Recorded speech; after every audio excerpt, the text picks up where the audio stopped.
नमस्ते दर्शकों। कल्पना कीजिए, दोपहर का समय है। सूरज अपने पूरे तेज में चमक रहा है। पक्षी खुले आकाश में उड़ रहे हैं। पेड़ पौधे अपनी हरियाली से प्रकृति को सुशोभित कर रहे हैं। लेकिन अचानक कुछ अजीब होने लगता है। सूरज की रोशनी मंद पड़ने लगती है। पक्षी अचानक अपने घोंसलों की ओर लौटने लगते हैं और चारों ओर एक रहस्यमयी अंधकार छाने लगता है। ऐसा लगता है जैसे कोई अदृश्य शक्ति सूर्य को ग्रस रही हो। लोग चिंतित हो जाते हैं। मंदिरों के कपाट बंद कर दिए जाते हैं और मंत्रों का जाप तेज हो जाता है। क्या यह कोई साधारण खगोलीय घटना है या फिर इसके पीछे कोई गूढ़ आध्यात्मिक रहस्य छिपा हुआ है?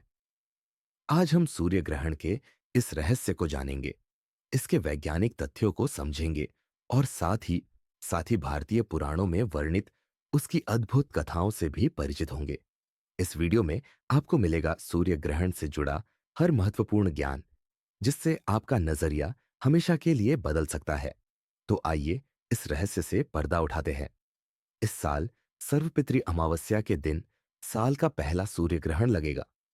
ज्योतिष के अनुसार ग्रहण के समय या उसके बाद पितरों का श्राद्ध एवं तर्पण करने का विशेष महत्व है। इसके अलावा ग्रहण के कई और भी धार्मिक व वैज्ञानिक महत्व है। ग्रहण के प्रारंभ होने के कुछ समय पहले से सूतक काल लग जाता है और ये ग्रहण समाप्त होने तक रहता है। ऐसे में चलिए आपको बताते हैं कि आश्विन मास में सूर्य ग्रहण कब लगेगा और कहां प्रभावी रहेगा। सूर्य ग्रहण 29 मार्च शनिवार के दिन है। इस दिन ग्रहण प्रारंभ होगा दोपहर 2:21 को शुरू होगा और ग्रहण समाप्त शाम 6:14 तक रहेगा। सूर्य ग्रहण लगने से 12 घंटे पहले सूतक काल लग जाता है। आपको बता दें कि सूतक काल में पूजा पाठ करना वर्जित माना गया है। यहां तक कि इस अवधि में भगवान की मूर्ति का भी स्पर्श नहीं करना चाहिए। लेकिन सूतक काल केवल उसी जगह पर मान्य होता है जहां ग्रहण दृश्यमान हो, अर्थात दिखाई दे। अक्टूबर में लगने वाला सूर्य ग्रहण भारत में नहीं दिखाई देगा। ऐसे में देश में इसका सूतक काल भी मान्य नहीं होगा। आइए जानते हैं, वलयाकार या कंकणाकृति सूर्य ग्रहण क्या है।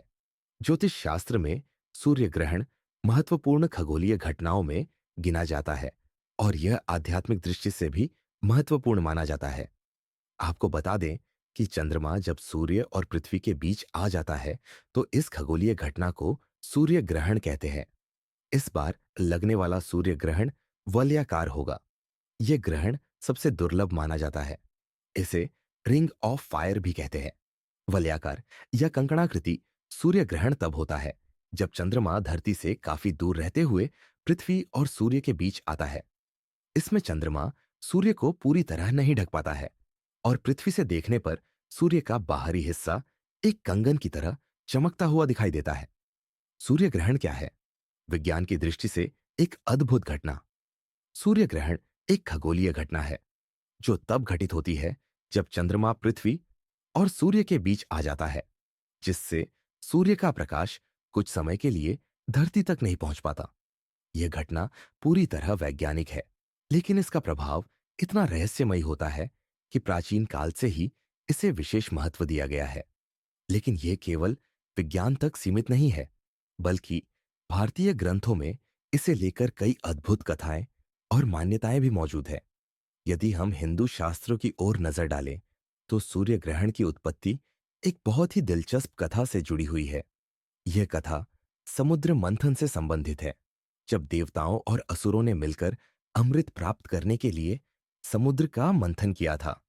जब अमृत निकला तो भगवान विष्णु ने मोहिनी रूप धारण कर देवताओं को अमृत पान करवाना शुरू किया। लेकिन एक असुर, जिसे राहु कहा जाता है, ने छल से देवताओं का रूप धारण कर लिया और अमृत पी लिया।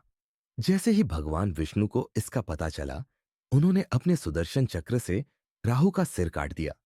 लेकिन चूंकि उसने अमृत पी लिया था, इसलिए वह अमर हो गया। उसका सिर राहु और धड़ केतु के रूप में प्रसिद्ध हुआ। ऐसा कहा जाता है कि सूर्य और चंद्रमा ने राहु की इस चालाकी को देख लिया था और उन्होंने भगवान विष्णु को इसकी सूचना दी थी। तभी से राहु को सूर्य और चंद्रमा से वैर हो गया और वह समय समय पर उन्हें ग्रसने की कोशिश करता है। यही कारण है कि जब सूर्य ग्रहण या चंद्र ग्रहण होता है तो इसे राहु केतु से जोड़ा जाता है। हिंदू धर्म में ऐसा माना जाता है कि ग्रहण के समय वातावरण में विशेष तरह की ऊर्जा उत्पन्न होती है, जिससे नकारात्मक शक्तियां अधिक प्रभावी हो जाती है। इसलिए इस समय विशेष मंत्रों का जाप करने से नकारात्मक ऊर्जा का प्रभाव कम होता है और शुभ फल प्राप्त होते हैं। ऐसा भी कहा जाता है कि ग्रहण के समय किए गए मंत्र जाप का फल 1000 गुना अधिक मिलता है। विशेष रूप से महामृत्युंजय मंत्र और गायत्री मंत्र का जाप करने से बहुत शुभ फल प्राप्त होते हैं। दोस्तों, क्या सूर्य ग्रहण के दौरान भोजन करना वर्जित है? तो दोस्तों, यह एक बहुत ही आम धारणा है कि ग्रहण के दौरान भोजन नहीं करना चाहिए। आधुनिक विज्ञान के अनुसार जब सूर्य ग्रहण होता है तो सूर्य की किरणें सीधी पृथ्वी तक नहीं पहुंच पाती, जिससे बैक्टीरिया और अन्य सूक्ष्म जीवों की वृद्धि तेज हो सकती है। यही कारण है कि प्राचीन काल से इस समय भोजन को अशुद्ध माना जाता था। इसलिए ग्रहण से पहले भोजन में तुलसी के पत्ते डालने की परंपरा रही है, क्योंकि तुलसी में ऐसे गुण होते हैं जो भोजन को लंबे समय तक शुद्ध बनाए रखते हैं। क्या सूर्य ग्रहण के बाद स्नान करना जरूरी है? हमारे शास्त्रों में बताया गया है कि ग्रहण के दौरान नकारात्मक ऊर्जा अधिक प्रभावी होती है। इसलिए ग्रहण समाप्त होने के बाद स्नान करना और अपने घर की शुद्धि करना आवश्यक माना जाता है। इससे व्यक्ति को सकारात्मक ऊर्जा मिलती है और वातावरण भी शुद्ध होता है। सूर्य ग्रहण केवल एक खगोलीय घटना नहीं है, बल्कि यह आत्मचिंतन और साधना का भी समय होता है। कई साधक इस समय ध्यान, योग और मंत्र जाप करते हैं ताकि वे उच्च आध्यात्मिक ऊर्जा को प्राप्त कर सके। अगर आप सूर्य ग्रहण देखना चाहते हैं तो ध्यान रखें कि इसे सीधे आंखों से देखना हानिकारक हो सकता है। वैज्ञानिक दृष्टिकोण से ग्रहण को देखने के लिए विशेष चश्मे या टेलीस्कोप का उपयोग करना चाहिए। तो दोस्तों, यह था सूर्य ग्रहण का अद्भुत रहस्य, विज्ञान, धर्म और आध्यात्मिकता का अनोखा संगम।